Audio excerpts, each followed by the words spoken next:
أعمالنا من يهده الله فلا مضل له ومن يضلل فلا هادي له وأشهد أن لا إله إلا الله وحده لا شريك له وأشهد أن محمدا عبده ورسوله. أما بعد، فإن خير الكلام كلام الله وخير الهدي هدي محمد صلى الله عليه وسلم وشر الأمور محدثاتها وكل محدثة بدعة وكل بدعة ضلالة وكل ضلالة في النار. On est arrêté la dernière fois quand le prophète sallallahu alayhi wa sallam a consulté les compagnons, puisque c'est son habitude, chaque fois il consulte les compagnons sur le fait comment prévenir les gens, comment réunir les gens à chaque prière. Bon, la prière c'est bon, mais dès qu'il arrive le temps, il faut prévenir les gens à un temps précis pour que les gens soient réunis en un même temps. Donc, une façon d'annoncer, d'appeler les gens à la prière. Là, chacun a donné son avis, et puis ils se sont réunis sur une chose. Le prophète sallallahu alayhi wa sallam leur a proposé la cloche, c'est-à-dire amener une cloche et puis à chaque fois faire signe aux musulmans pour qu'ils fassent la prière ensemble. Et là, quand ils se sont retirés, Abdullah ibn Zayd radiyallahu anhu, il a vu dans le rêve, dans le songe ou ru'ya, il a vu quelqu'un tourner autour de lui avec une cloche. Et il lui a dit, est-ce que tu peux me vendre cette cloche? Il a dit, pourquoi faire? Il a dit, pour appeler les gens à la prière. Il a dit, est-ce que je peux te montrer une meilleure façon? Il a dit, laquelle? Il a dit, tu dis, Allahu Akbar, Allahu Akbar, Allahu Akbar, Allahu Akbar, Ashhadu an la ilaha illallah, Ashhadu anna Muhammadan Rasulullah, Hayya ala al-salah, Hayya ala al-falah, Allahu Akbar, Allahu Akbar, Hayya ala al-salah, Hayya ala al-salah, Hayya ala al-falah, Hayya ala al-falah, Allahu Akbar, la ilaha illallah. C'était l'adhan. De cette façon. Et puis la personne, il recula, il a dit, veux-tu que je te montre l'annonciation de l'iqama? C'est-à-dire avant que les gens se lèvent pour faire la prière, je te montre les phrases, les formules que tu dois réciter. Et il lui a enseigné, et il a appris de cette personne la façon de faire l'iqama. Il a dit Allahu Akbar, Ashhadu an la ilaha illallah, Ashhadu anna Muhammadan Rasulullah, Hayya ala al-salati, Hayya ala al-falah, Qad qamat as-salatu, Qad qamat as-salah, Allahu Akbar, la ilaha illallah. C'était textuellement comme ça, dans le hadith, dans un hadith sahih. Et là, le matin, il est venu voir le prophète sallallahu alayhi wa sallam, il lui a dit, voilà, j'ai vu en songe telle chose et telle chose. Et le prophète sallallahu alayhi wa sallam, il a dit, c'est une bonne chose, appelle Bilal et apprends-lui ce que tu as vu. Parce que Bilal, sa voix, il a une plus grande portée. Hein?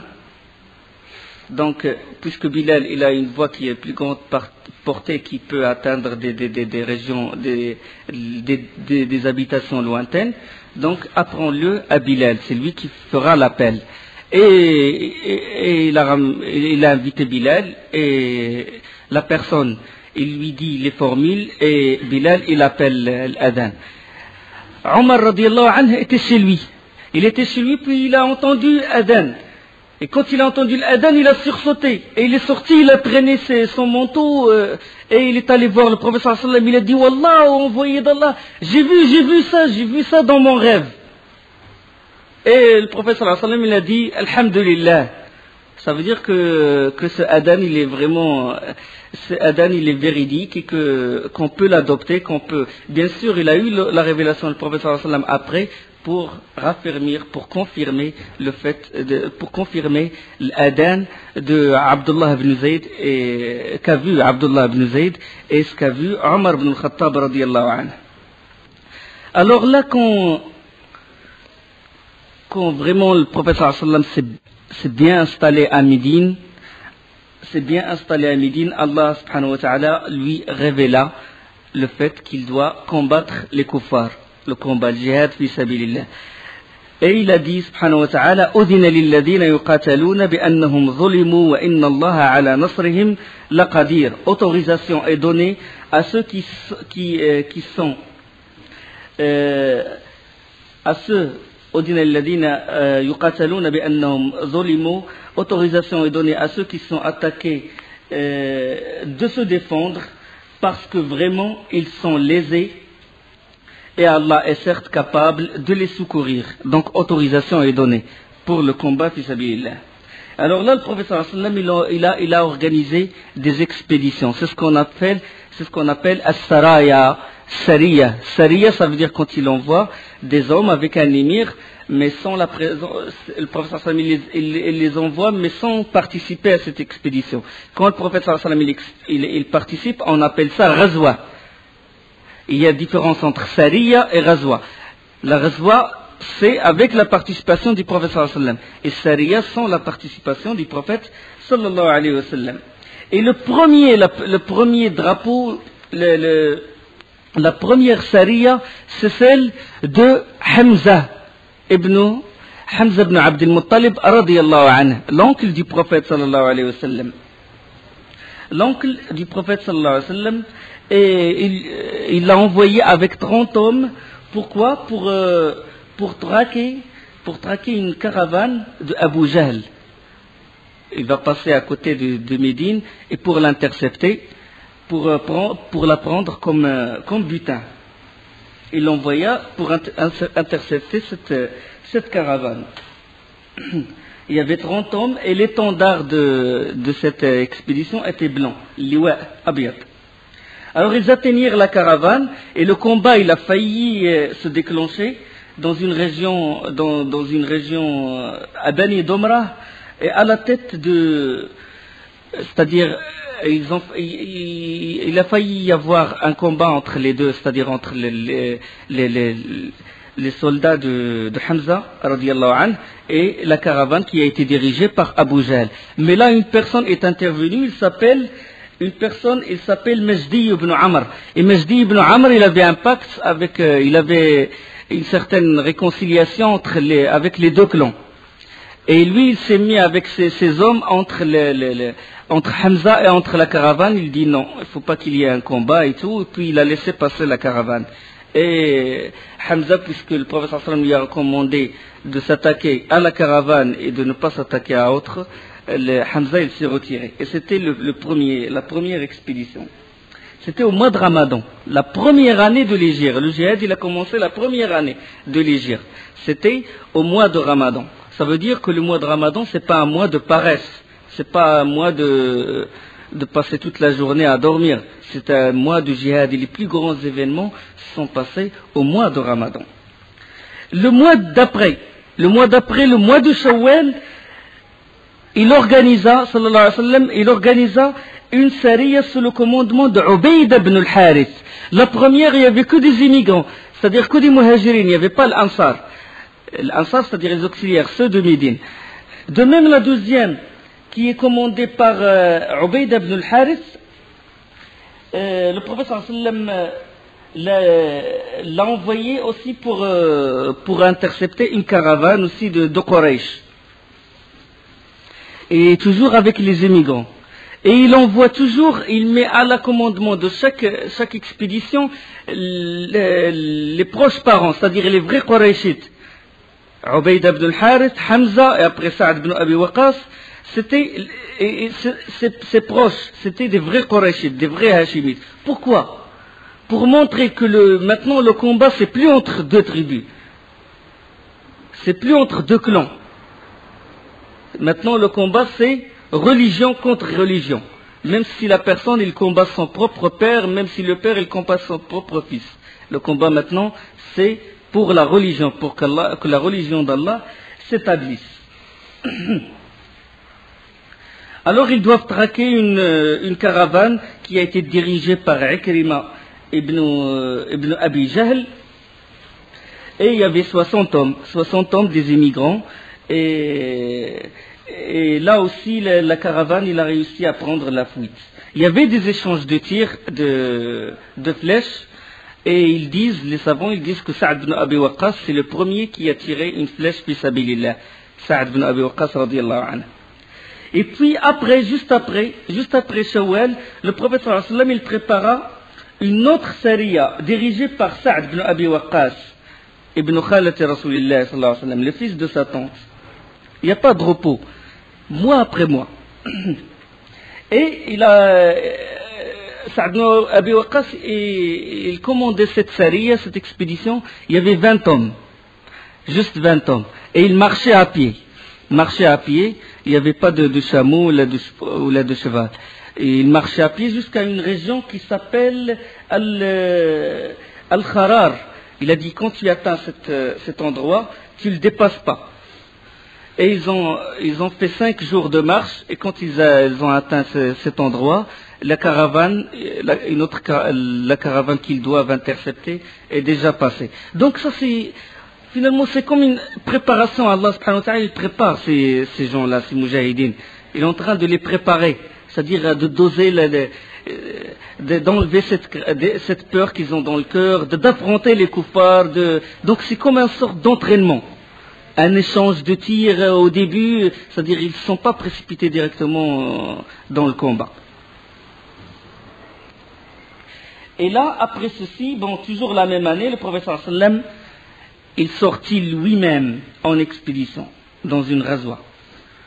Là, c'est le prophète sallallahu alayhi wa sallam, il s'est préparé lui-même, et c'est lui qui va diriger cette ghazwa, cette expédition, et il s'appelle Ghazwat al-Abwa, ou bien Ghazwat Waddan. La région, elle s'appelle la région de Waddan. Et c'était au mois de Safar, le mois de Safar. Bien sûr, Muharram, Safar, alors on est rentré dans la 2e année. Et c'est-à-dire entre Jumada, ou bien entre Dhul Qa'da et Safar, qu'est-ce qui a fait arrêter le prophète sallallahu alayhi wa sallam? C'était les mois sacrés. Parce que juste après Shawwal, c'était Dhul Qa'da. C'est un mois sacré, il ne faut pas combattre. Et Dhul Hijjah et Muharram, 3 mois. Et puis juste après Safar, le prophète sallallahu alayhi wa sallam s'est préparé pour le combat. Il était prêt. Et il est allé à la région de Waddan. Alors, parce qu'il était informé qu'une caravane de Quraysh, il passait dans la région de l'Abwa, cette région-là, ce qui se trouve à l'est, à l'ouest de Médine. C'était une contrée habitée par les Bani Domra. La région, elle est habitée par des gens, ils font partie de la tribu de Bani Domra. D'accord? Et le prophète sallallahu alayhi wa sallam, il est arrivé à cet endroit, et c'était un des notables de cette tribu qui a fait que cette caravane fuit l'armée du prophète sallallahu alayhi wa sallam. Et ce notable, il s'appelle Murshi ibn Amr. Murshi ibn Amr, c'était le chef de cette tribu, et il a fait le pacte avec le prophète sallallahu alayhi wa sallam, un pacte de réconciliation, un pacte de paix. D'accord? Donc c'est le premier pacte en islam. Wada'a Rasulullah sallallahu alayhi wa sallam. Awwal muwada'a, le premier pacte qui a été fait en islam, c'est ce pacte-là de paix avec la tribu de Bani Domra. Et Rabi' premier, après Safar, il y avait Rabi' al-Awwal, le mois de Rabi' premier. Le prophète sallallahu alayhi wa sallam, il a pris part une 2e fois à Ghazwat Buwat, à la tête de 200 hommes. La première fois qu'il y avait un nombre, le nombre de 200. Avant, c'était moins de 200. Il le dirigea lui-même, sallallahu alayhi wa sallam, et il doit intercepter une caravane de 2500 chameaux, conduite par 100 hommes. Parmi eux, il y avait Umayya ibn Khalaf. Et c'était une caravane d'une valeur considérable, parce qu'il y avait 2500 chameaux. Mais là aussi, ils ont réussi à s'échapper. Parce qu'ils ont été mis au courant avant, parce que maintenant, Quraysh, ils ne sont plus tranquilles. Parce que le prophète sallallahu alayhi wa sallam, déjà, depuis qu'il a été à Médine, il a dit aucun pacte avec Quraysh, aucune personne ne doit protéger un Qurayshide, et aucun Qurayshide ne doit être hébergé à Médine. Ça y est, déclaration sévère, déclaration de guerre. Et là, ils vont pas faire leur commerce tranquillement. Parce que la Mecque, il est au sud, et Médine, il est au nord. Et quand ils veulent faire le voyage vers Cham, ils sont obligés de passer par Médine. Et là, le prophète sallallahu alayhi wa sallam, à chaque fois, il essaie de les intercepter, de les traquer. D'accord? Parce que les kuffars de Quraysh, ils lui ont pris ses biens. Ils ont rejeté les musulmans. Ils les ont sortis de leur maison. Donc, le prophète sallallahu alayhi wa sallam, il veut reprendre son droit. Et il veut les combattre, puis sabilillah, jusqu'à ce qu'ils reviennent à Allah. Et là, ils ont atteint la région de Bouat. Et le prophète sallallahu alayhi wa sallam, il resta une certaine période dans cette région. À chaque fois qu'il essaie de les intercepter et qu'il fuit, le prophète sallallahu alayhi wa sallam, il reste des jours dans cet endroit. Il reste quelques jours, soit 15 jours, soit... Mais à la fin, c'est-à-dire après ce mois-ci, après le mois de Rabi' premier, le prophète sallallahu alayhi wa sallam, il sortit lui-même aussi, la troisième fois, pour traquer une caravane venant de Sham. Une caravane et cette razouat s'appelle Razouat al-Ashira.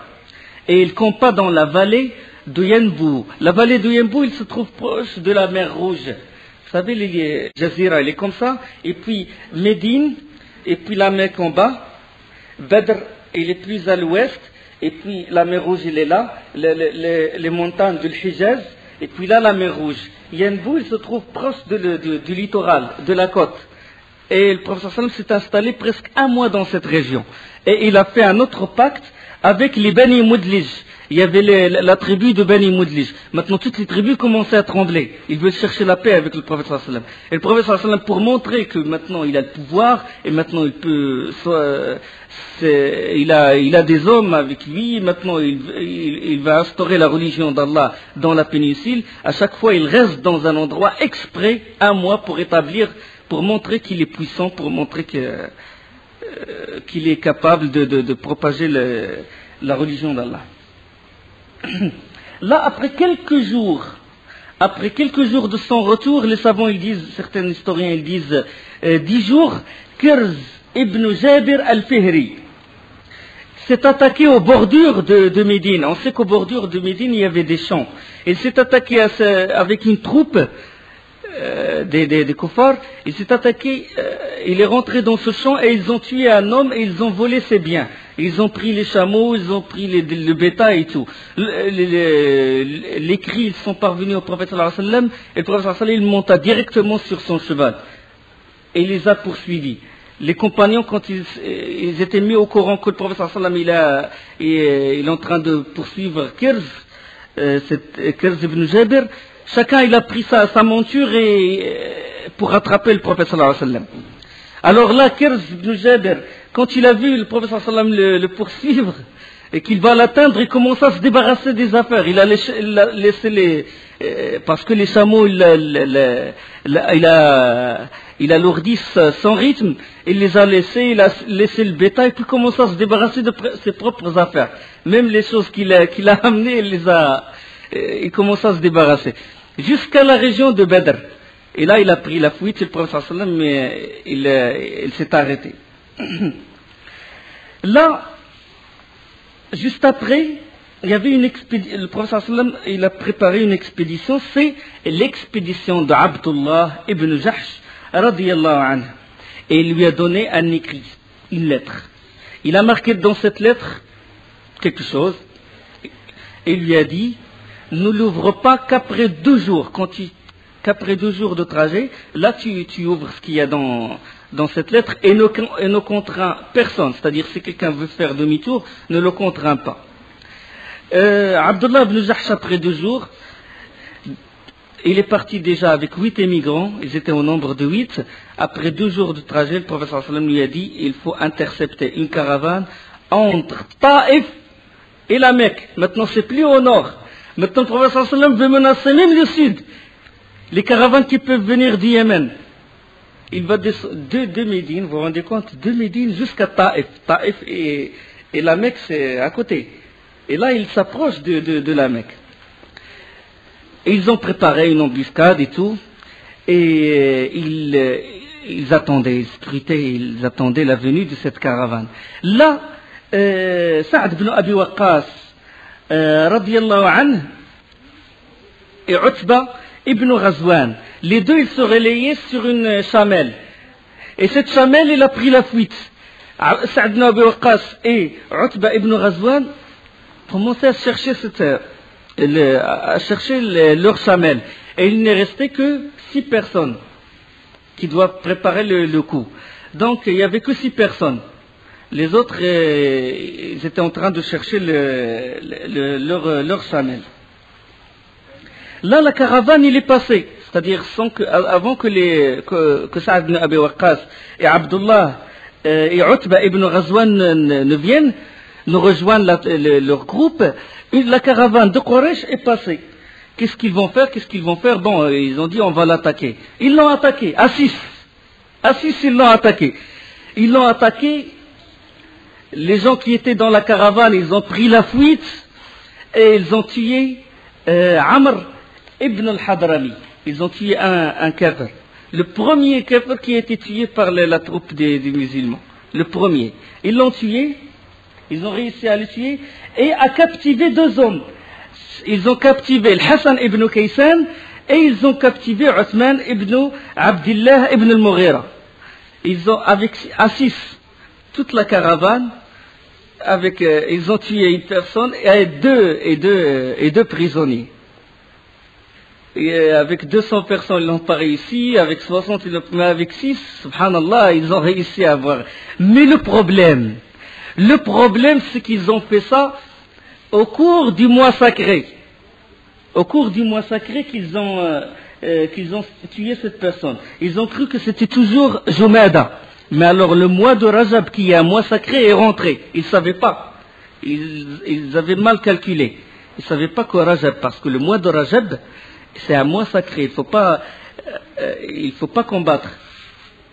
إن عدة الشهور عند الله 12 شهرا في كتاب الله يوم خلق السماوات والأرض منها 4 حرم ذلك الدين القيم فلا تظلموا فيهن أنفسكم. Les 4 mois sacrés, il ne faut pas combattre. Il ne faut pas faire du tort à vous-même. Allah subhanahu wa ta'ala nous met en garde. Mais là, ils ne savaient pas, les pauvres. Ils ne savaient pas que le mois de Rajab est rentré. Et là, les Qurayshides commencèrent à propager la rumeur comme quoi le prophète sallallahu alayhi wa sallam, qu'est-ce qu'il a fait? Il fit profane le mois sacré. Et ça, c'est un grand péché pour eux. C'est kabira min al-kaba'ir. Hein? C'est ce qu'ils appellent Harb al-Fujar, la guerre de transgression. Ils ont dit voilà, il prétend obéir son Seigneur et c'est lui qui transgresse le mois sacré. Ils ont propagé ça. Les Qurayshides et les Juifs aussi de Médine. Bon, Abdullah et ses hommes, ils ramenèrent Abdullah ibn Jahsh, ils ramenèrent les prisonniers et les caravanes à Médine, avec les chameaux, les marchandises, et quand ils sont rentrés chez le prophète sallallahu alayhi wa sallam, il les blâma. Il leur a dit, vous avez combattu durant un mois sacré? Et ils lui ont présenté le butin, la caravane, il l'a pas accepté. Il a dit, vous n'avez pas le droit de combattre. Ils ont dit, Wallah, on voyait d'Allah, on ne savait pas. On croyait que c'était toujours le mois de Jumada. Et là, les Quraysh, ils ont envoyé au prophète sallallahu alayhi wa sallam, ils ont dit, t'as profané, si vous voulez, un mois sacré. Il a dit, non, c'était une erreur. Ma troupe, ils ne savaient pas que le mois sacré est rentré. Et ils lui ont dit, bon, donnez-nous nos prisonniers. Il a dit, non, je ne vous donne pas vos prisonniers avant que 2 de mes hommes ne viennent. C'était Saad ibn Abi Waqqas et l'autre personne qui était avec lui. Alors, peu de temps après, Saad ibn Abi Waqqas et Utba, ils rentrèrent chez le prophète sallallahu alayhi wa sallam. Et là, le prophète sallallahu alayhi wa sallam, il a décidé de libérer les 2 prisonniers. De libérer Al-Hakam ibn Kaysan et Uthman ibn Abdillah. Uthman ibn Abdillah, dès qu'il a été libéré, ça y est, il a pris la route vers la Mecque. Et Al-Hakam ibn Kaysan, il a refusé. Il a dit non, je ne rentre pas avec toi. Et il a embrassé l'islam. Prisonnier, il a été ému, par l'ambiance de l'islam, ils lui ont fait la da'wa et tout, puis il a été touché, il s'est converti à l'islam et il est resté avec le prophète sallallahu alayhi wa sallam à Médine. Et l'autre, Abdullah, dès qu'il est arrivé à la Mecque, il est mort. À son arrivée à la Mecque, il est mort. Subhanallah. Qadar Allah wa qadaruh. Et alors là, Allah subhanahu wa ta'ala, il révéla à propos de cet événement, il révéla dans Surat al-Baqarah, يسألونك عن الشهر الحرام قتال فيه قل قتال فيه كبير وصد عن سبيل الله وكفر به والمسجد الحرام وإخراج أهله منه أكبر عند الله والفتنة أكبر من القتل. Il t'interroge sur le fait de faire la guerre pendant les mois sacrés. Dis, y combattre est un péché grave, mais plus grave encore auprès d'Allah est de faire obstacle au sentier d'Allah, d'être impie avec celui-ci et la mosquée sacrée, et d'expulser de là ses habitants.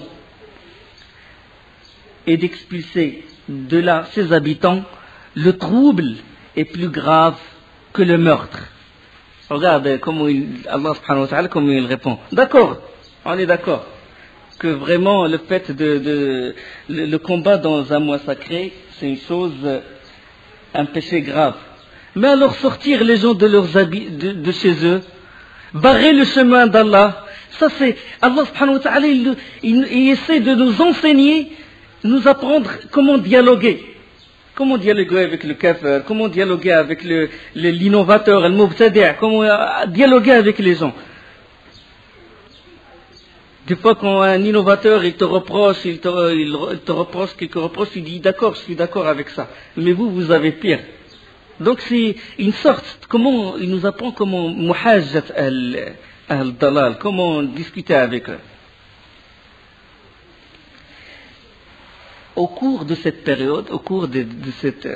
période, il y avait un événement, c'est quoi? Allah subhanahu wa ta'ala, il révéla comme quoi la qibla doit changer.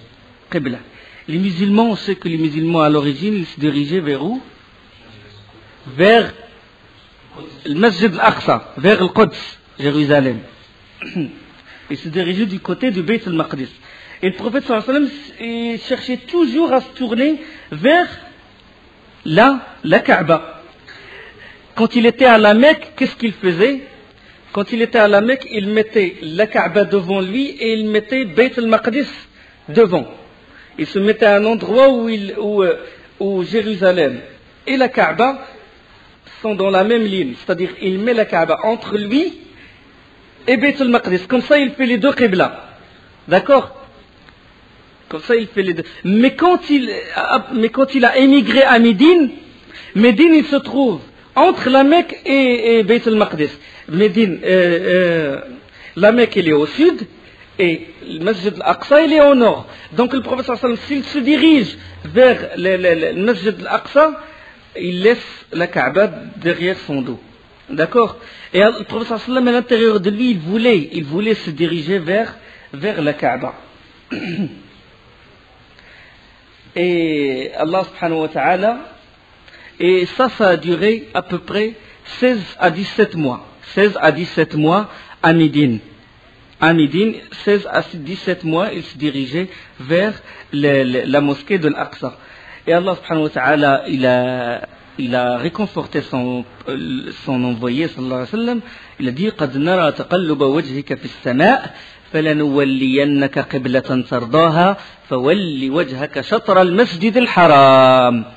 Certes, nous te voyons tourner le visage en tous sens dans le ciel, nous te faisons donc orienter vers une direction qui te plaît. Tourne donc ton visage vers la mosquée sacrée, où que vous soyez, tournez-y vos visages. Au début, les Juifs et tout, ils étaient réjouis par le fait que le prophète sallallahu alayhi wa sallam se dirigeait vers leur qibla. Ils prétendent que c'est leur qibla. Et là, quand il s'est dirigé vers le Kaaba, il commençait à propager les rumeurs. L'hostilité, et on sait que l'hostilité, elle a commencé. Parce que là, à Médine, il y a émergence de nouveaux ennemis. Maintenant, les ennemis, ils prennent d'autres formes, suivant la situation où on vit. À la Mecque, il était en état de faiblesse, on ne dit jamais que le prophète sallallahu alayhi wa sallam il est faible. Attention, c'est grave. Ça touche la shahada de la personne. On ne dit pas le prophète est faible. On dit il a été dans une situation de faiblesse.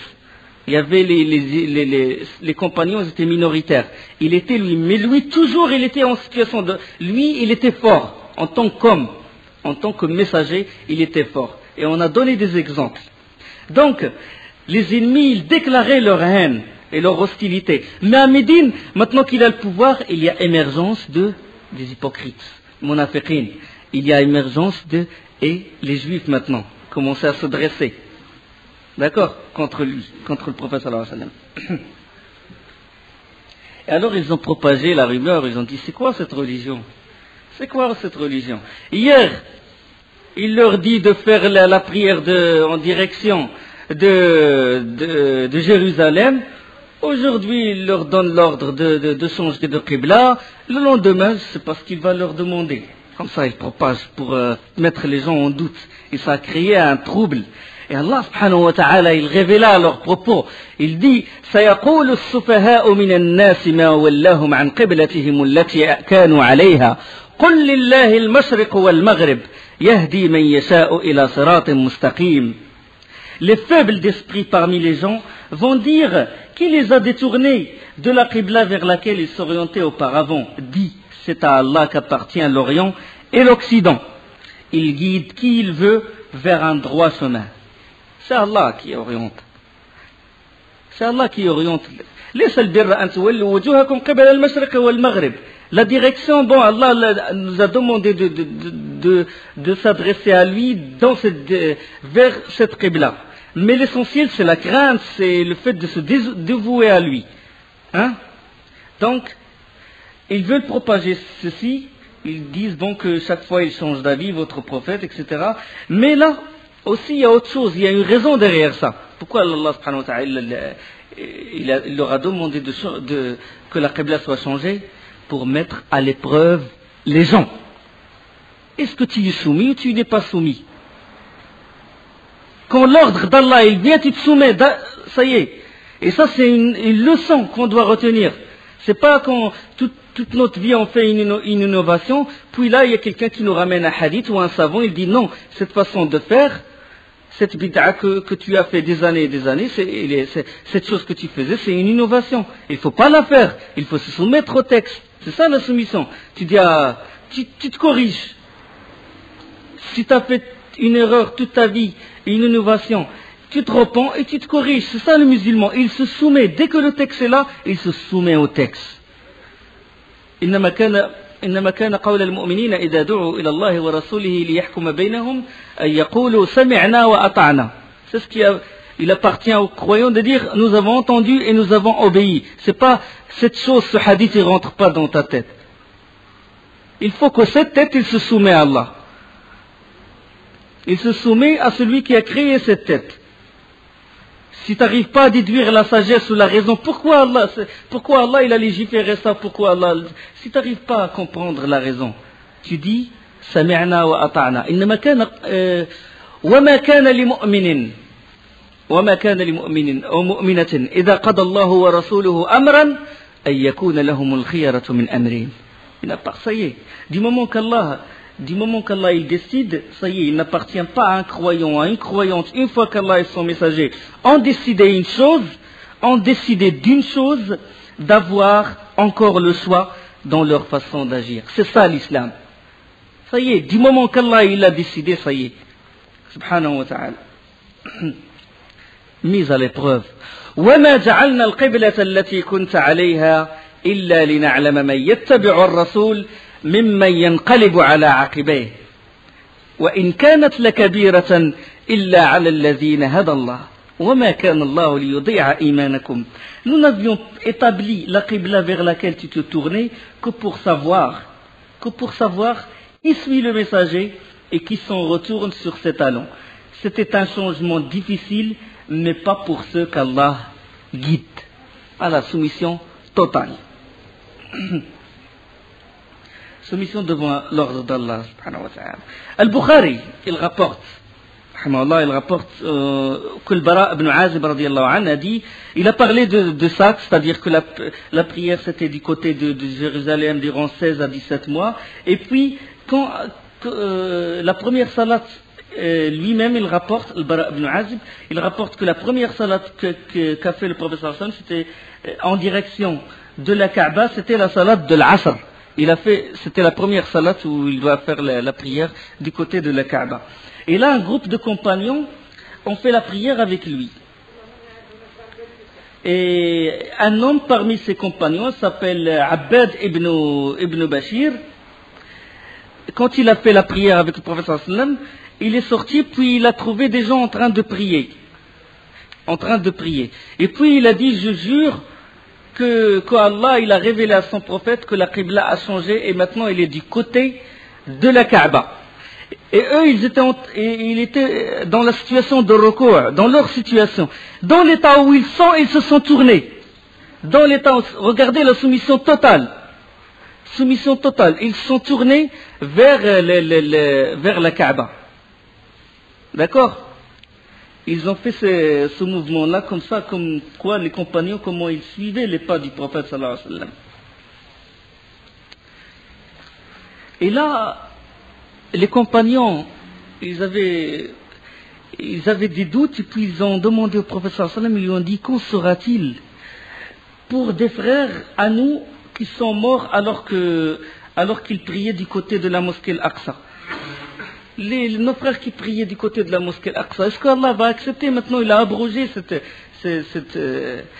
loi du fait de se diriger vers la mosquée Al-Aqsa. Les gens qui faisaient la prière du côté de la mosquée Al-Aqsa, leur prière, elle est bonne. Et ceux qui sont morts à cette époque, comme As'ad ibn Zurara, on a parlé, Al-Bara ibn Ma'rur aussi, il est mort à cette période. Et Allah, il révéla au prophète sallallahu alayhi wa sallam, وَمَا كَانَ اللَّهُ لِيُضِيعَ إِيمَانَكُمْ. Et Allah, pour autant, n'allait pas laisser perdre votre iman. Votre iman ou votre salat? Il a appelé salat iman. Il l'a appelé salat, la prière, il l'a appelé iman. Ça veut dire quoi? Ça veut dire que l'acte extérieur, il fait partie de l'iman. Ça veut dire que l'iman, il est parole et acte. قول وعمل, هذا دليل. قول وعمل. Al-Bukhari, rahimahullah, il a mis le grand titre As-salatu min al-iman. Et il a mis en bas وَمَا كَانَ اللَّهُ لِيُضِيعَ إِيمَانَكُمْ. Allah pour autant ne va pas vous faire perdre votre iman. Et on explique iman égale salah. Iman est égal à salah. D'accord? Donc ça veut pas dire, ceux qui proposent le fait que l'iman il est juste tasdiq, juste une véridicité, non. Amal iman. Ayyul a'mali afdal. Ya Rasulallah, qala imanun billahi wa rasulih. Un compagnon est venu voir le prophète sallallahu alayhi wa sallam. Quels sont les meilleurs actes envoyés d'Allah? Il a dit croyance en Allah et son prophète. Il a appelé acte croyance. Ça veut dire qu'ils sont pareils. L'amal iman, ou l'iman amal. Hein? ادخلوا الجنة بما كنتم تعملون, c'est-à-dire بما كنتم تؤمنون. Rentrez au paradis par les œuvres que vous avez fait. Les œuvres, ça veut dire foi aussi.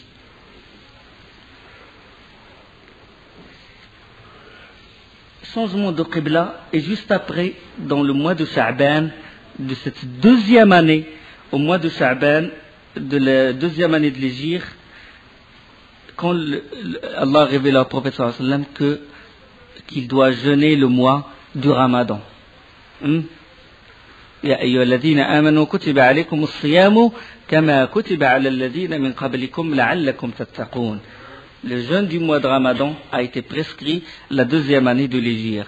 Donc il y avait Sha'ban, et dès que le mois de Ramadan il rentre, il doit jeûner le Ramadan. Et au cours de ce mois, le mois de Ramadan, il y avait la bataille de Badr, la grande bataille de Badr. Qu'est-ce qui s'est passé au cours de ce mois? Abu Sufyan, il devait revenir du Sham, de la Syrie, avec une grande caravane avec des milliers de chameaux et avec 30 ou 40 hommes.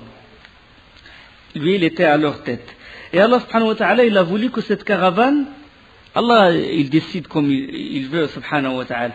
Il a voulu que cette caravane, tous les notables de Quraysh y contribuaient. C'est-à-dire, il y avait les biens de tous les notables de Quraysh. Tous ils attendaient cette caravane, parce qu'ils ont investi leur argent. C'était pas comme avant, c'était pas comme les autres expéditions. Les autres, ça concernait une, deux personnes. Là, tout. On va comprendre après la raison. Comment Allah subhanahu wa ta'ala les a réunis autour de cette caravane. Alors là, les informations parvinrent au prophète sallallahu alayhi wa sallam et il avait engagé des gens en reconnaissance qui scrutent les lieux, c'est-à-dire l'endroit où la caravane va passer. Et la caravane, c'est qui se dirigeait en direction de la Mecque. Et le prophète sallallahu alayhi wa sallam alors se prépara lui-même pour sortir dans cette rasoir. Il se prépara lui-même pour intercepter cette caravane. Mais c'était pas lui finalement qui décidait, c'est Allah subhanahu wa ta'ala qui décide. Allah, il le prépare à cette grande bataille. Yawm al-Furqan, on appelle aussi Yawm al-Furqan, c'est la bataille de Badr qui a fait la part entre le batil et le haqq, entre la vérité, entre le faux et le vrai. Et il dit Allah subhanahu wa ta'ala, Kama akhrajaka rabbuka min baytika bil haqq. Ainsi Allah te fit-il sortir de ta maison avec le vrai. C'est Allah qui l'a fait sortir. Et alors là, le prophète sallallahu alayhi wa sallam, il s'est préparé, mais il n'a pas donné d'ordre aux gens. C'est-à-dire, il n'a pas dit, c'est un ordre que vous devez me suivre, vous devez combattre avec moi. Il a laissé le choix aux compagnons, ceux qui veulent partir avec lui, qu'ils partent. Et Othman ibn Affan, radiyallahu anhu, il s'est préparé pour accompagner le prophète sallallahu alayhi wa sallam. Mais Ruqayya, fille du prophète sallallahu alayhi wa sallam, qui est la femme de Othman, était gravement malade. Et alors le prophète sallallahu alayhi wa sallam a dit à Othman, tu restes, tu t'occupes de ta femme pour la soigner, pour l'assister. Sinon, Othman aurait accompagné le prophète sallallahu alayhi wa sallam. Alors à la Mecque, tout ça c'est une préparation. Il se passa un événement étrange. Un événement étrange, c'est que Atika bint Abd al-Muttalib, la tante du prophète sallallahu alayhi wa sallam, a vu un songe qui la terrifia. Et puis il envoya chercher son frère, Al-Abbas. L'Abbas, il était encore mécréant. Ceci se passe à la Mecque. Et l'envoya le chercher et lui raconta ce qu'il avait vu. Il lui a dit qu'un homme, il a vu dans son rêve qu'un homme s'avançait, montait sur un chameau, puis il fit halte dans la vallée et se mit à crier de toutes ses forces. Un homme passa sur un chameau et il crie, en train de crier. Et il est en train de dire Alanfiru ya al-ghudrin limasari'ikum fi thalath. Alanfiru ya al-ghudrin limasari'ikum fi thalath. Accourez en perfide vers le désastre qui dans 3 jours vous laissera prostrés. Accourez au combat, accourez au désastre, venez. Et il y a des gens qui s'assemblent autour de cette personne, puis il rentra dans la mosquée, dans le sanctuaire, parce que même les koufars, ils appellent tout ce qui est autour de la Kaaba, ils l'appellent masjid, ils l'appellent mosquée. Et les gens le suivirent. Et puis tout à coup, son chameau, il prit sa forme sur la Kaaba, sur le toit de la Kaaba. Et là, l'homme, il cria de nouveau, Alanfiru ya al-ghudrin limasari'ikum fi thalath. Accourez en perfide vers le désastre qui, dans 3 jours, vous laissera prostré au-dessus du toit de la Kaaba. Puis son chameau, il prit sa forme au sommet du mont de Abu Qubays, une montagne proche de la Kaaba. Il a pris sa forme au-dessus de ce mont et il répéta, il harangua la foule comme auparavant, Alanfiru al-Ghudrin, Alanfiru ya al-Ghudrin, ila masari'ikum fi thalath. Puis il saisit un rocher et le fit débouler jusqu'au pied de la montagne. Le rocher, il s'écrasa et éclata en morceaux, en fragments. Et chaque fragment est tombé et rentré dans une maison. Et il n'a laissé aucune demeure d'un Qurayshite. Toutes leurs maisons, les fragments ils sont rentrés dans leur maison. Aucune maison n'a été épargnée. Les historiens, bien sûr, ils rapportent beaucoup, les ulama de hadith et tout, ils disent cet événement, ils l'appellent Ru'ya Atika, le songe de Atika. C'est connu dans les livres, dans Sirat ibn Hisham, dans le Bidaya al Nihaya, dans Dala'il Nubuwa, dans beaucoup de livres. Khair al-Mursalin. Qu'est-ce qu'il a dit? Inch'Allah. Ibn al-Abbas, Ibn Abd al-Muttalib, quand Atika lui a fait le récit de ce qu'elle a vu dans ce songe, il était étonné, il a dit ça c'est vraiment un songe. Et puis Atika il a dit à al-Abbas qu'il faut pas le raconter à quelqu'un, il faut qu'il reste un secret entre nous deux. Et l'Abbas, pareil, lui a dit, toi aussi, tu le dis à personne. Mais l'Abbas, il avait un ami à lui qui s'appelle Walid ibn Utba ibn al-Mughira. Un ami intime. Mais alors l'Abbas, il ne put s'empêcher de lui raconter ce rêve. Il lui fait le récit du songe de Atika, il lui dit attention, ne le dis à personne, que ça reste un secret. Le secret, il a dépassé 2 personnes, ça y est. Puis, le Walid, il est parti voir son père, Abu Walid. Atika, il a vu tel, ne lui dit à personne. Le téléphone arabe, comme ils disent. Et puis, ils ont l'information, il s'est propagée à la Mecque d'une vitesse. Le lendemain, l'Abbas est sorti de chez lui pour faire le tawaf. Lui, toujours dans sa tête que juste le Walid et Atika sont au courant de son rêve. Il faisait tawaf. Et là, il a passé à côté d'un groupe de Quraysh. Et il y avait à leur tête Abu Jahl. Puis Abu Jahl l'appela. Abu al-Fadl, viens. Quand tu termines ton tawaf, tu viens me voir. Il a fini son tawaf, puis il est venu voir Abu Jahl. Puis Abu Jahl lui dit, oh Bani al-Muttalib, ô fils de Abd al-Muttalib, depuis quand cette prophétesse profane-t-elle ou profère-t-elle ses oracles parmi vous? Depuis quand cette prophétesse profère-t-elle ses oracles parmi vous? Vous avez une prophétesse qui fait des songes et qui se réalisent. Et là, l'Abbas, il a voulu nier. Il a dit, quelle prophétesse? Il a dit, ce songe, le songe qu'a vu Atika, répondit Abu Jahl. Il a dit, quel songe? Il a dit, Bani Abd al-Muttalib, ne vous suffit-il pas qu'un homme joue au prophète? Il faut aussi qu'une femme l'imite. Vous avez des hommes prophètes et des femmes prophètes.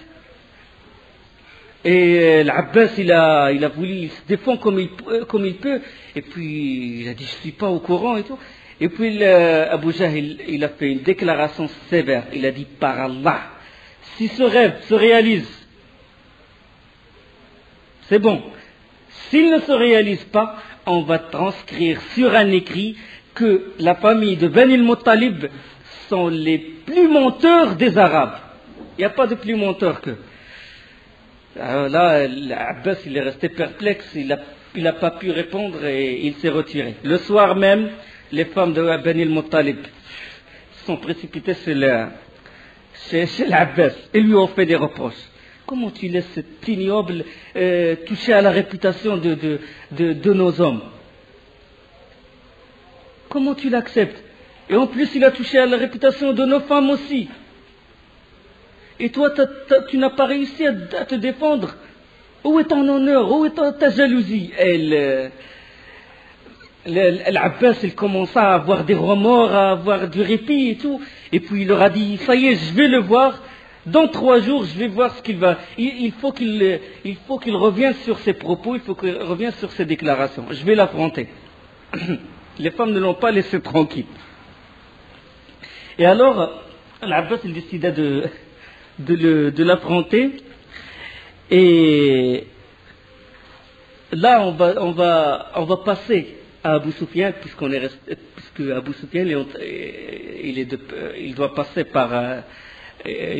par Médine pour arriver avec sa caravane de la Syrie à la Mecque.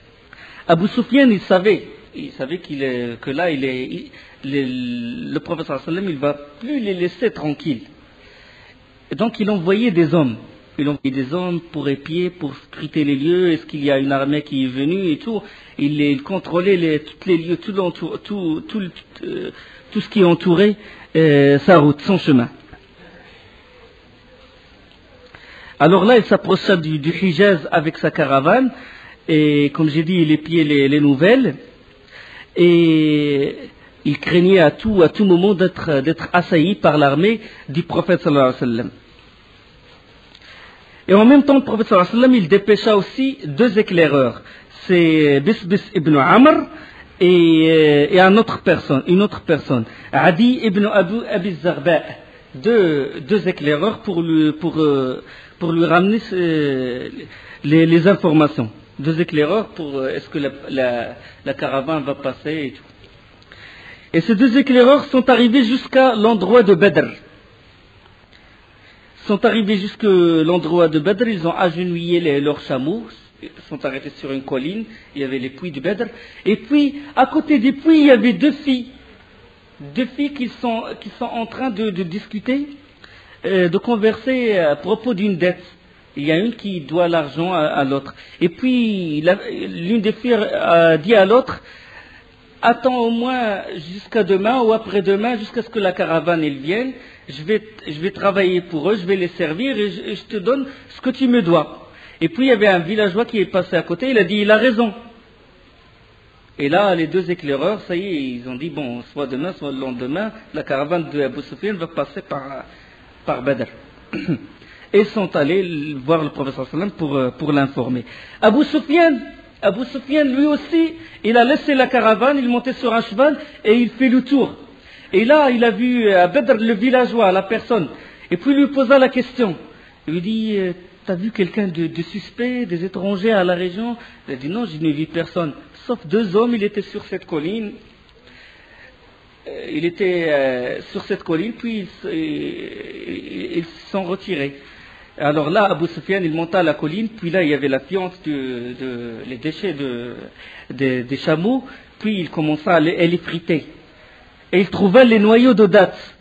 Qui parmi les Arabes, il nourrit les chameaux par les dattes? Yatrib, Médine. Il a dit, oulala, ça c'est des Médinois.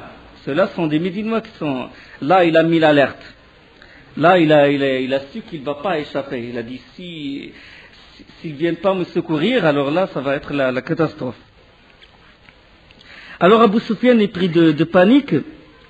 Il dépêcha Damdam ibn Amr, l'un de ses hommes.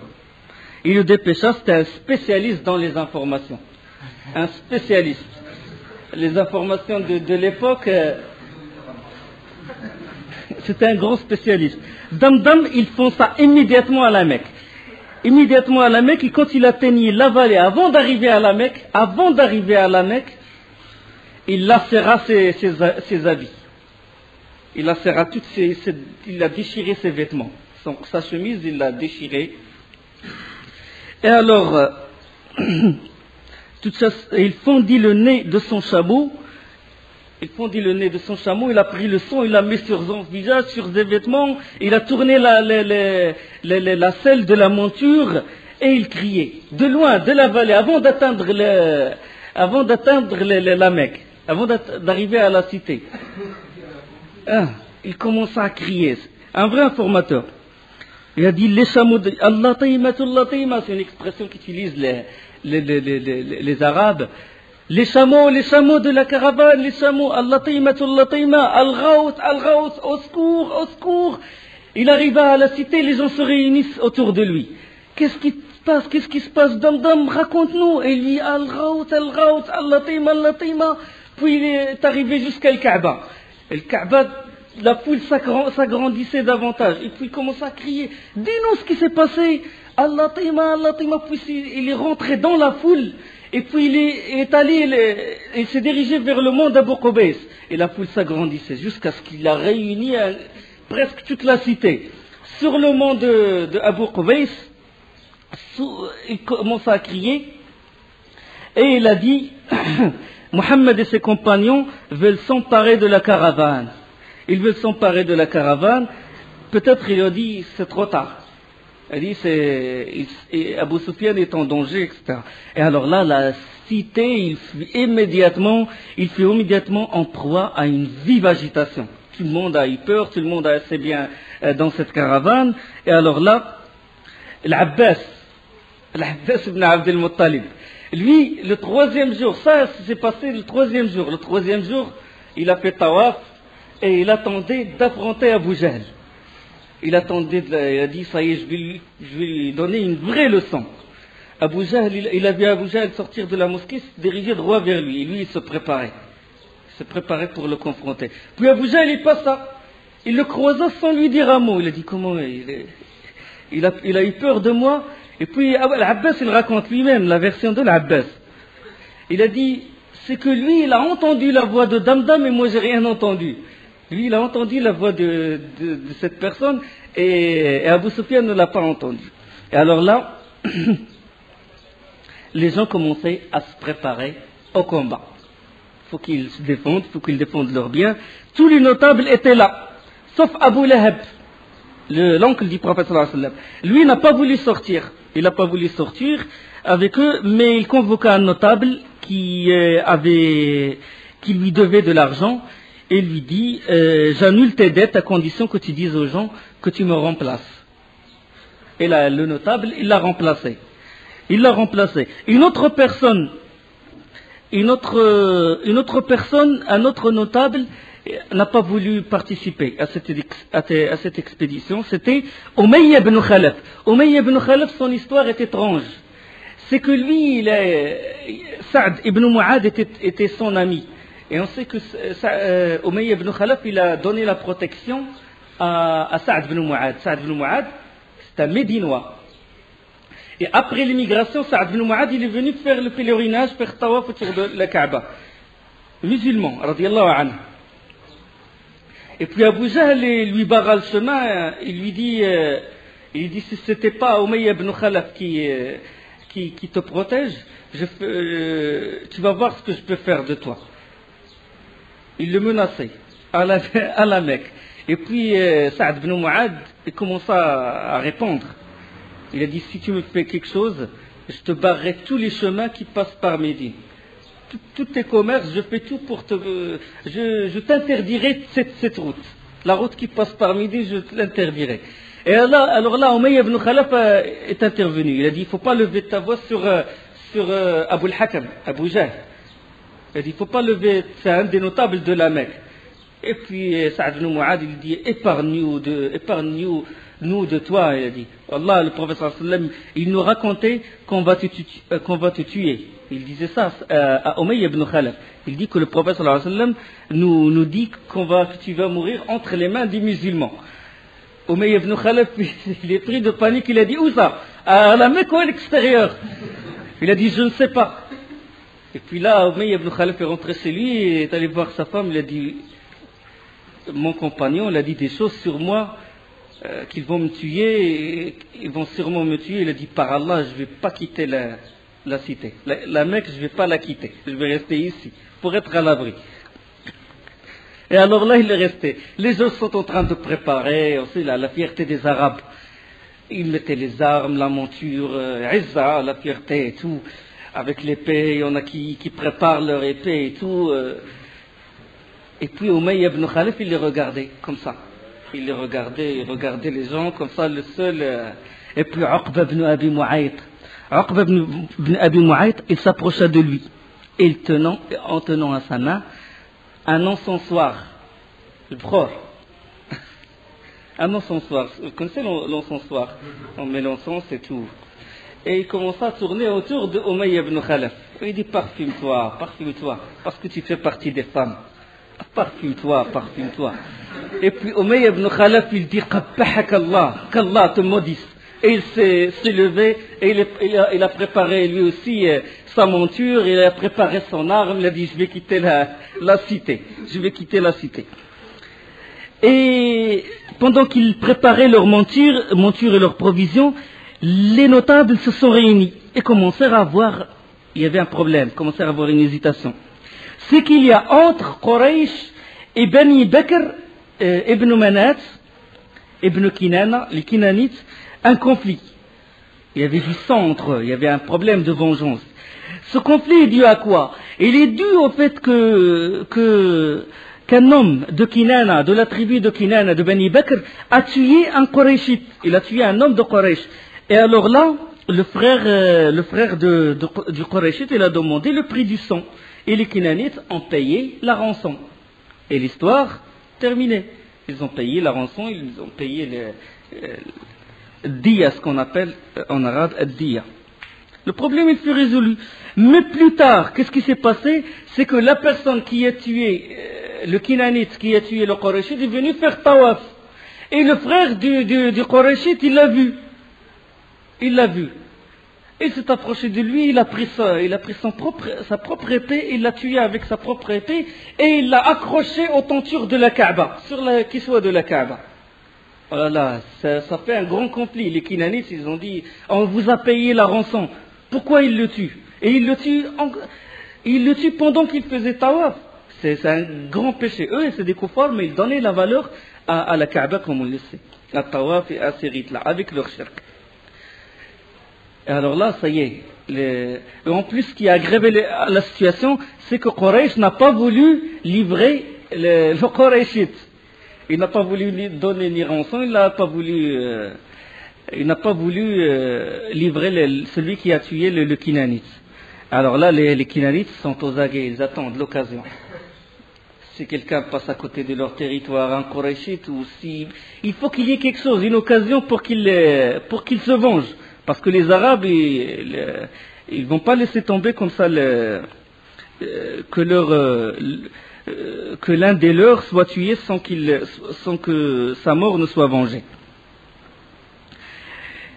L'hésitation commença à les envahir. Et là, Iblis, quand il s'est rendu compte, le prophète sallallahu alayhi wa sallam, il nous raconta ceci, c'est-à-dire, il nous informa que c'est Satan est venu les voir. Il n'a pas voulu qu'ils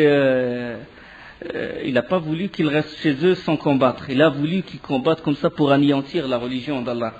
Et Iblis, il a pris la forme d'un Kinanite qui s'appelle Suraqa ibn Malik. On a parlé de Suraqa ibn Malik pendant l'immigration du prophète sallallahu alayhi wa sallam. Il a pris la forme de Suraqa ibn Malik. Et Suraqa ibn Malik, c'est l'un des notables de Kinana. Et lui, quand il a pris la forme de Suraqa, il leur a dit, moi je me porte garant. Les Kinanites ne vont rien faire. Eux, ils ont eu peur parce que s'ils quittent la cité, ils laissent les femmes, il se peut que les Kinanites les envahissent ou attaquent la Mecque. Là, Satan, sous la forme de Suraqa, leur a dit, je me porte garant, vous n'avez rien à craindre, partez, revenez tranquillement. Allah subhanahu wa ta'ala parle de cet événement, il dit وَإِذْ زَيَّنَ لَهُمُ الشَّيْطَانُ أَعْمَالَهُمْ وَقَالَ لَا غَالِبَ لَكُمُ الْيَوْمَ مِنَ النَّاسِ وَإِنِّي جَارٌ لَكُمْ. Et quand Satan le rue embellit leur action et dit il n'y a pas d'homme en ce jour capable de vous vaincre puisque je suis votre soutien. Il dit aujourd'hui vous êtes les plus forts. Vous allez les battre et tout, et en plus, moi je me porte garant, je suis votre soutien. Dans Surat Al-Anfal. Pendant ce temps-là, les deux éclaireurs étaient revenus voir le prophète sallam pour l'informer, pour lui annoncer que la caravane était attendue à Badr, soit le lendemain, soit le jour d'après. Le prophète sallam et les compagnons, ils n'étaient pas au courant de la préparation de Quraysh à la Mecque. Ils ne savaient pas que Abu Sufyan il a envoyé Damdam à la cité. Et que Quraysh il fut informé de ce qui va se passer. Et alors, il n'était pas au courant de cette préparation. Et l'intention qu'il avait, c'est quoi? C'était de surprendre la caravane. Surprendre la caravane d'Abu Sufyan. Ils n'étaient pas prêts au combat. Et ils étaient au nombre de 314 et ils n'avaient que 70 chameaux. Trois personnes, ils se relayaient sur un seul chameau et il n'y avait que deux chevaux. Il n'y avait que 2 chevaux et les autres, ils sont venus à pied. Des gens qui viennent à pied, une expédition de telle sorte, et elle n'était pas prête à combattre. Rien qu'en marchant, le trajet qu'ils vont faire de Médine à la Mecque, le temps d'arriver, ils vont être épuisés, ils ne vont pas être prêts au combat. Donc ils ne s'attendaient pas à un combat. Alors les koufars se sont préparés. Les koufars étaient au nombre de 950 avec 200 chevaux, le reste tous chacun sur un chameau, à part les chameaux qu'ils ont ramenés rien que pour la nourriture. Ils vont les égorger pour la nourriture. Et en plus, ils ont ramené des femmes avec eux, des chanteuses et tout pour les encourager, pour encourager les combattants. Donc ils étaient vraiment prêts. Ils avaient toutes les provisions, ils étaient prêts à combattre. Alors que le prophète sallam, non.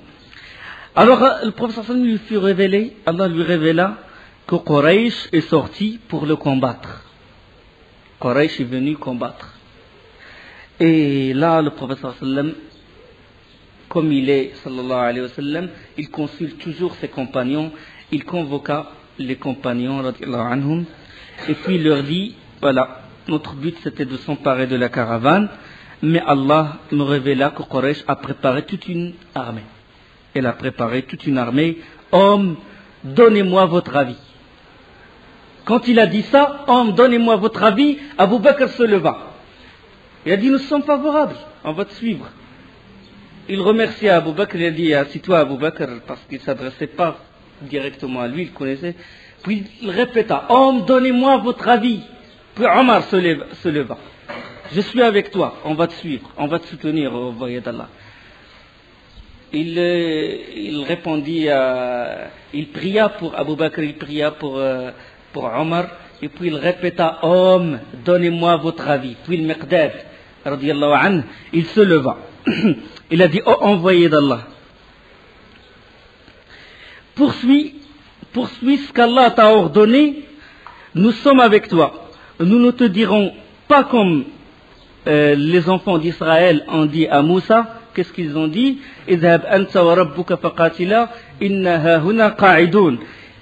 n'allons pas être comme les fils d'Israël qui ont dit à Moussa, va donc, toi et ton Seigneur, et combattez tous les deux.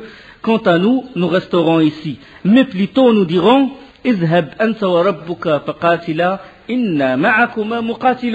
mais on va dire plutôt, va donc toi et ton Seigneur, et combattez, et avec vous, nous combattrons aussi. Et par celui qui t'a envoyé avec la vérité, si tu nous conduisais jusqu'à Bark al-Ghamad. Bark al-Ghamad, c'est quoi? C'est un fief du Yémen. Le Yémen, il se trouve au sud, encore au sud de la Mecque. Et entre le Médine et Bark al-Ghamad, il y a 14 tribus, toutes ennemies des musulmans. Il a dit, si tu veux qu'on aille avec toi jusque là-bas, c'est pas une seule caravane, c'est pas une seule tribu, on va combattre 14 tribus. Les tribus que tu combattras, on les combat. Radiyallahu anhu. Il a dit, nous marcherons avec toi, quels que soient les obstacles. Le prophète sallallahu alayhi wa sallam dit bien et pria pour lui. Le prophète sallallahu alayhi wa sallam ne s'adressait pas finalement ni à Abu Bakr, ni à Omar, ni à Al-Miqdad, parce qu'il les connaissait, c'est des muhajirines. Mais là, il répéta et il dit, homme, donnez-moi votre avis. Il attend d'autres avis. Puis là, Sa'd bin Mu'ad, radiyallahu anhu, il se leva. Il dit, il semble, dit-il, que c'est à nous que tu t'adresses, envoyé d'Allah.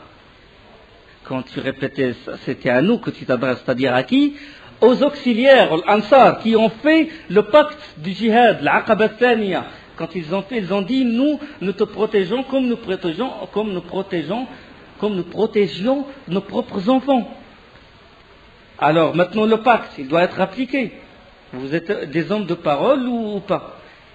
Sa'd ibn Mu'ad lui dit, il poursuivit son discours, et il dit, nous avons foi en toi, et nous croyons que tu nous as dit, ce que tu nous as dit, nous témoignons que tout ce que tu nous as apporté, c'est la vérité, et on a fait le serment avec toi. Il commence à parler du serment. Il a dit, par celui qui t'a envoyé avec la vérité, si tu nous ordonnes de traverser la mer, et si tu y plongeais toi-même, nous y plongerions avec toi. Pas un seul de nous ne resterait en arrière. Pas plus, nous nous sommes opposés à aller rencontrer demain notre ennemi. C'est-à-dire, nous sommes prêts, nous aussi, à combattre. Nous sommes sur notre parole. Nous tenons notre parole. Il a dit, il se peut qu'Allah te fasse voir, venant de nous, des prouesses. Il a dit, il se peut qu'Allah, ce qui va te satisfaire, Allah il va le montrer. Il va montrer jusqu'à quel point nous t'aimons, il va montrer jusqu'à quel point nous t'aidons, jusqu'à des choses qui apporteront la fraîcheur de tes yeux. Conduis-nous donc avec la bénédiction d'Allah. Et le prophète sallallahu alayhi wa sallam, il fut réjoui par ces paroles, et il dit, allez, en avant, et il dit, Allah, il m'a donné la bonne nouvelle d'avoir l'une des deux bandes, soit avoir la victoire, soit combattre les kuffars et avoir la victoire sur eux, soit avoir la caravane. Allah, il m'a promis l'une des deux troupes. Et le prophète sallallahu alayhi wa sallam continua sa route vers Badr et campa derrière une colline vers le nord de Badr. Une colline vers le nord de Badr. Donc, le Médine et puis Badr ici, le nord de Badr. Les puits de Badr sont là. Et puis au nord, il y a une colline. Et derrière la colline, il y a le prophète sallallahu alayhi wa sallam. Il a campé. Et il y a une autre colline devant les puits de Badr, au sud des puits de Badr, la colline sud. Et derrière la colline sud, il y a les Quraysh. Ils ont campé dans cet endroit. Donc entre les deux, il y a les puits de Badr. Et à l'ouest, Abu Sufyan, quand il était mis au courant, il n'est pas passé à côté de Badr. Il était allé personnellement scruter le lieu, la région du Badr, mais il est revenu et il a fait dévier sa caravane vers les montagnes de l'Hijaz, et il est allé il a pris une route inhabituelle entre les montagnes et la côte et la mer Rouge. Donc la côte, c'était le littoral, la côte. Il a pris la côte, donc il a dévié. Donc lui, il est plus à l'ouest. Au nord, le camp du prophète sallallahu alayhi wa sallam. Au sud, les kuffars de Quraysh. Et à l'ouest, il y a Abu Sufyan et sa caravane. Et personne n'est au courant de l'autre, c'est-à-dire personne ne voyait l'autre. Regardez Allah subhanahu wa ta'ala comment il a préparé cette rencontre. Comment il l'a préparée.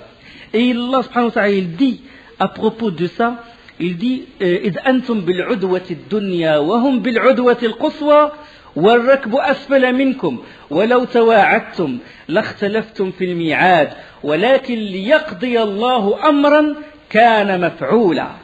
Allah subhanahu wa ta'ala, c'est lui qui a préparé ce rendez-vous. Vous étiez sur le versant le plus proche, c'est-à-dire au nord, et eux, les ennemis, et eux, dans le verset de Surat Al-Anfal, et eux sur le verset le plus éloigné, le sud. Tandis que la caravane était plus bas que vous, à l'ouest. Si vous étiez donné rendez-vous, vous l'aurez manqué.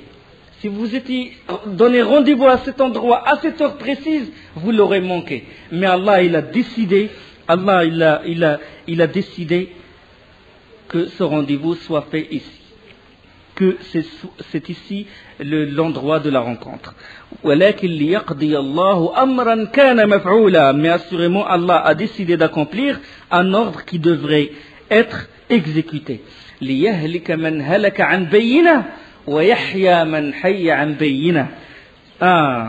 Pour que sur preuve périsse celui qui devrait périr et vécu sur preuve celui qui devait vivre. Et Allah est certes est audient. Et Allah est certes est audient et omniscient. C'est Allah qui les a réunis de cette façon. Allah subhanahu wa ta'ala, il organise la bataille. Le prophète sallallahu alayhi wa sallam, il envoyait quelques compagnons pour aller vérifier s'il y a des traces, quelque chose, des traces de la caravane ou des traces de Quraysh. Est-ce qu'il y a quelque chose? Il les a envoyés il a envoyé 2 hommes qui étaient en train de charger, il a envoyé des hommes et ils ont surpris 2 hommes en train de charger l'eau. C'est-à-dire en train de prendre, de puiser l'eau des puits de Badr. Ils étaient en train de charger l'eau pour les Quraysh. Alors les ayant capturés, ils les ramenèrent au prophète sallallahu alayhi wa sallam. Et le prophète sallallahu alayhi wa sallam, à ce moment-là, il était en train de prier. Il était en train de faire la prière, et sans même attendre que le prophète sallallahu alayhi wa sallam eût terminé sa ibada, sa prière, ils commencèrent à interroger les deux hommes. À propos de qui? À propos de Abu Sufyan. À propos de Abu Sufyan, il lui pose des questions sur la caravane. Où est la caravane? Et lui, il répondait, je connais pas, je sais pas. Je n'ai rien à voir avec Abu Sufyan. C'est Quraysh qui m'ont envoyé, c'est Abu Jahl, c'est Uqba ibn Abi Mu'ayt. Et quand il dit ça, il le frappe. Il le frappe. Et puis, sous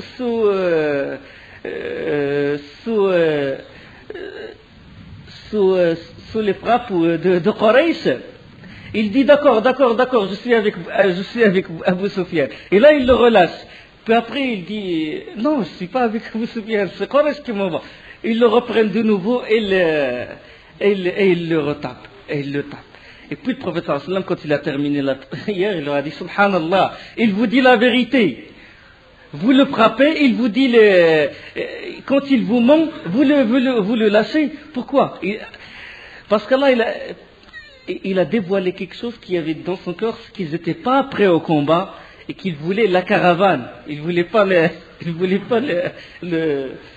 pas confronter le Quraysh. Ils n'étaient pas prêts. Et Allah subhanahu wa ta'ala a dévoilé ça, ce qui est dans son cœur. Il a dit وَإِذْ يَعِدُكُمُ اللَّهُ إِحْدَى الطَّائِفَتَيْنِ أَنَّهَا لَكُمْ وتودون أن غير ذات الشوكة تكون لكم ويريد الله أن يحق الحق ويقطع دابر الكافرين ليحق الحق ويبطل الباطل ولو كره المجرمون وإذ يعدكم الله إحدى الطائفتين أنها لكم.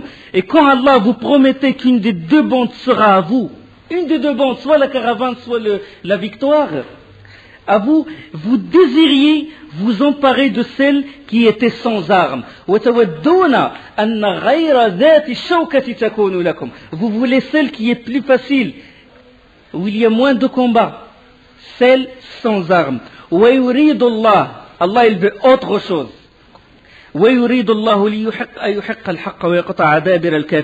Alors qu'Allah voulait que ces paroles, par ces paroles, faire triompher la vérité et anéantir les mécréants jusqu'au dernier, afin qu'ils fassent triompher la vérité et anéantir le faux en dépit des répulsions des criminels. Allah, il a voulu ceci. Vous voulez ceci. Allah, il a voulu autre chose. Il voulait l'arme. C'est des êtres humains, des compagnons, radiyallahu anhum, les meilleurs, mais c'est des êtres humains. Comme ça, il nous montre que c'est des êtres humains comme nous, mais ils ont un degré de foi très élevé. La caravane, elle fut sauvée. Ça y est, elle est loin, elle est à l'abri. Il s'est éloigné. Abu Sufyan, elle a pris la route, le chemin de la côte. Elle est derrière l'armée de Quraysh, loin des musulmans. Et là, Abu Sufyan, il envoyait un messager aux Quraysh. Et il leur disait, vous êtes venus défendre vos chameaux, vos hommes et vos marchandises. Dieu les a secourus. Faites demi-tour, repartez donc. Et là, Abu Jahl, il s'écria, il a dit, par Allah, nous ne rentrerons pas sans avoir été à Badr. Ils étaient dans la colline au sud. Il a dit, nous y resterions. Nous resterions à Badr 3 jours. Nous abattrons nos chameaux, nous festoierons, nous ferons couler le vin, et les musiciens joueront et chanteront pour nous. Comme ça, l'exemple de la victoire des kuffars, même à notre époque, quand ils font couler le vin, et puis les chanteuses, etc. Et il dit, les Arabes, ils apprendront comment nous avons avancé et combien notre rassemblement était puissant, et la crainte que nous leur inspirons ne cessera jamais. Il a dit, toujours nous allons leur inspirer, ils auront toujours peur de nous. Allah subhanahu wa ta'ala, il dit à leur propos, ولا تكونوا كالذين خرجوا من ديارهم بطرا ورئاء الناس ويصدون عن سبيل الله والله بما يعملون محيط. Et ne soyez pas comme ceux qui sortirent de leur demeure pour repousser la vérité et avec ostentation publique, obstruant le chemin d'Allah. Et Allah connaît, cerne ce qu'ils font. Ça c'est dans Surat Al-Anfal, parce que c'est dans Surat Al-Anfal qu'il y a les événements sur Waqa'at Badr. L'Akhnas ibn Shariq, c'était un confédéré, c'était un allié de Bani Zuhra. Bani Zuhra sont des Mécois. Il les exhorta à ne pas prêter attention au dire de Abu Jahl. Et alors là, les Bani Zuhra, sans exception, ils quittèrent l'endroit pour regagner la Mecque. Ils se retirèrent. Bani Hashim sont venus pour leur argent. Bani Hashim sont venus pour leur argent. Maintenant, s'ils devraient combattre, ils vont combattre. S'ils devraient combattre, ils devraient combattre leur propre. Ils vont combattre le prophète sallallahu alayhi wa sallam, Hamza, qui sont leurs propres parents, ils sont proches d'eux. Et donc, ils sont retirés, sauf l'Abbas. L'Abbas, c'est une question de fierté, parce qu'il craint que s'il fait demi-tour, ils vont dire, voilà, il a eu peur et il se décourage, etc. L'Abbas, il est resté. Hakim ibn Hizam, il n'était pas encore musulman à l'époque. Il alla trouver Utba ibn Rabi'a et il lui dit, Utba c'est l'un des notables, il dit, oh Utba, à quoi ça va servir de s'entretuer? Nous sommes venus sauver nos biens ils sont sauvés. À quoi ça va servir de tuer nos propres proches? Il a dit, qui tue au nom? C'est nos oncles, nos parents et tout. Si on les tue, comment on va se regarder? On ne peut pas se regarder entre nous. Chacun, il va répugner l'autre. Il sait qu'il a tué son père, ou son oncle, ou son fils. Il a dit, faisons demi-tour. Il ne faut pas écouter ce que dit Abu Jahl. Et alors, Utba, il harangua la foule, et il leur dit, allez, faites demi-tour, on ne va pas rester ici, on ne va pas affronter nos propres enfants. Il a dit, laissez Mohammed, laissez-le en face des autres Arabes. S'il le tue, bon, c'est bien. C'est ce que vous souhaitez. Si lui, il a le dessus sur les Arabes, c'est votre fierté, vous allez garder votre fierté puisque c'est un Qurayshite. Donc vous gagnez, des deux côtés, vous êtes gagnants. Et en plus, votre caravane, il est sauvé. Faites demi-tour. Et ils ont fait... Une partie a fait demi-tour. Mais Abu Jahl, son but c'est d'être le chef du clan, le chef de la cité. Il essayait de trouver une occasion de se montrer qui est le plus fort et que c'est lui qui dirige. Et alors là, il alla trouver qui? Il alla trouver Amir al-Hadrami. On sait que l'un des deux frères, l'Ala ibn al-Hadrami, il a été tué dans l'expédition contre le prophète. Il a envoyé Abdullah ibn Jahsh. Tout à l'heure, nous avons parlé de ça. Il a été tué pendant le mois sacré. Et lui, qu'est-ce qu'il a fait? Abu Jahl, il est allé chez son frère, Ibn al-Hadrami, son frère, et il a dit, regarde ce qu'ils font. Ils vont te trahir et tout. Et alors là, son frère, il commence à crier, à jeter le sable sur lui, il commence à pleurer, wa Amra. Lui, il s'appelle Amr ibn al-Hadrami, son frère, il s'appelle Ala ibn al-Hadrami. Malheur, il commence à se lamenter pour monter la pression, pour que les Qurayshites combattent. Et dès que les Qurayshites ont vu cette scène, la personne qui fait partie d'eux en train de pleurer la mort de son frère, en plein mois sacré, ils ont décidé de combattre. Là, ils étaient nourris de vengeance et ils se sont préparés pour combattre. Donc, ainsi fut-il éliminé le feu de la guerre. Et alors, les âmes sont prises de violence après qu'ils aient failli ne pas participer à ce combat. Jusqu'à maintenant, personne personne ne connaît l'emplacement de l'autre, de son ennemi, de son adversaire. Alors pendant que le prophète sallallahu alayhi wa sallam, en compagnie de Abu Bakr, scrutait les lieux, il est sorti du camp, puis dans la région de Badr, il a rencontré un vieillard près de Badr. Et il lui demanda ce qu'il savait de Quraysh et ce qu'il savait de Mohammed. Il ne lui montre pas qui il est. Il dit, tu es au courant de ce qui se passe? Qu'est-ce que tu sais sur Mohammed, la caravane, Quraysh? Il lui a dit, je ne vous renseignerai que si vous me dites qui vous êtes. Et le prophète sallallahu alayhi wa sallam lui répondit, si vous m'informez, si tu nous informes, nous t'informerons. Il a dit, c'est donc l'une ou l'autre, l'une pour l'autre. C'est donc l'une pour l'autre. Je vous informerai, vous m'informez. Il a dit oui, le prophète sallallahu alayhi wa sallam. Il a dit, j'ai été informé que Mohammed et ses compagnons ont quitté Médine. Tel jour. Si celui qui m'a rapporté cette nouvelle a dit vrai, ils doivent être à présent à tel endroit. Et il a montré du doigt la colline où se trouvait exactement le prophète sallallahu alayhi wa sallam. Et puis il a dit, j'ai appris d'autre part que Quraysh a quitté la Mecque tel jour. Si ce qu'il a dit est vrai, il devrait être là-bas, au sud, dans la colline qui est derrière. C'était juste. Effectivement, ils étaient là-bas. Et là, il a dit, bon, je t'ai répondu. Mais vous, d'où êtes-vous? Il a dit, le prophète sallallahu alayhi wa sallam a dit, nous sommes originaires de l'eau. Nous sommes originaires. Quelle eau, il a dit? L'eau de l'Irak, l'eau de Cham, parce que les Arabes, ils appelaient l'eau, mais le prophète sallallahu alayhi wa sallam, il a, comment on appelle ça? Simulé.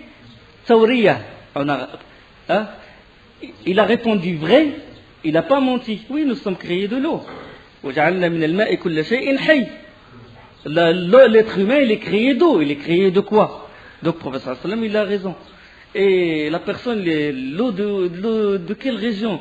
Le prophète sallallahu alayhi wa sallam l'a laissé perplexe. La personne, il se demandait et le prophète sallallahu alayhi wa sallam l'a laissé. Tactique de guerre, il ne faut pas comme ça dire. C'est des secrets, c'est une stratégie de guerre.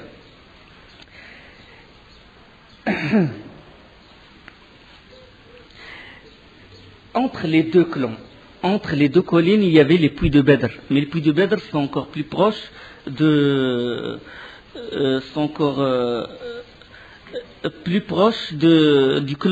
côté du prophète sallallahu alayhi wa sallam, de la colline où se trouvait.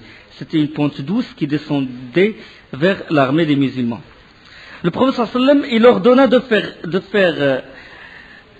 de faire halte dès qu'ils atteignirent les premiers puits. C'est-à-dire de s'avancer. Il a demandé maintenant à toute la troupe de s'avancer, changer de camp. On va s'avancer jusqu'au premier pour s'approvisionner de l'eau. Donc ils s'approchaient du puits, le premier puits, puis ils s'arrêtèrent. Là, un Khazrajite, un compagnon du prophète sallallahu alayhi wa sallam de la tribu du Khazraj, du Yatrib de Médine, nommé Al-Hubbab ibn al-Mundir, radiyallahu anhu, il s'avança alors vers le prophète sallallahu alayhi wa sallam et lui dit, envoyé d'Allah, le lieu où nous sommes maintenant, Allah t'a-t-il révélé que nous devions nous y tenir sans avancer ni reculer, ou est-ce une question d'opinion et de stratégie de guerre? Et le prophète sallallahu alayhi wa sallam a répondu, non, c'est la stratégie de guerre. C'est juste une opinion. Et Al-Habbab, il reprit, il a dit, ce n'est pas là qu'il faut s'arrêter. Ce n'est pas là qu'il faut s'arrêter, envoyé d'Allah, mais emmène-nous plus loin. Jusqu'à ce que nous arrivions à celui des grands puits qui sont situés au-delà. C'est-à-dire, on va s'avancer jusqu'au grand puits qui sont plus proches des kuffars de Quraysh. Et on va enterrer tous les puits, tous les autres puits. On va les fermer, on va les obstruer. Pour qu'ils ne s'approvisionnent pas de l'eau, pour qu'eux, ils soient privés de l'eau, alors que nous, on a notre eau. Et on creuse, on fait un bassin, une citerne. On sort l'eau, on fait comme une citerne, comme ça. Et on la remplit d'eau parce que pour s'approvisionner de l'eau, il faut tirer l'eau du fond du puits. Là, l'eau il est accessible. Et si on a soif, on peut se désaltérer. Et on ferme tous les autres puits. On les prive d'eau. Voilà, une stratégie de guerre. C'est aussi une consultation. Comment le prophète sallallahu alayhi wa sallam, il consulte ses compagnons. Comment il se comporte avec eux. Sallallahu alayhi wa sallam.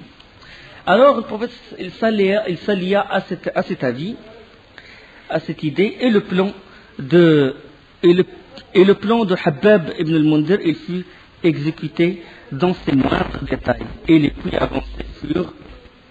avancés furent comblés, et la citerne ou bien le bassin, il fut construit, et là chaque homme a rempli son outre personnel.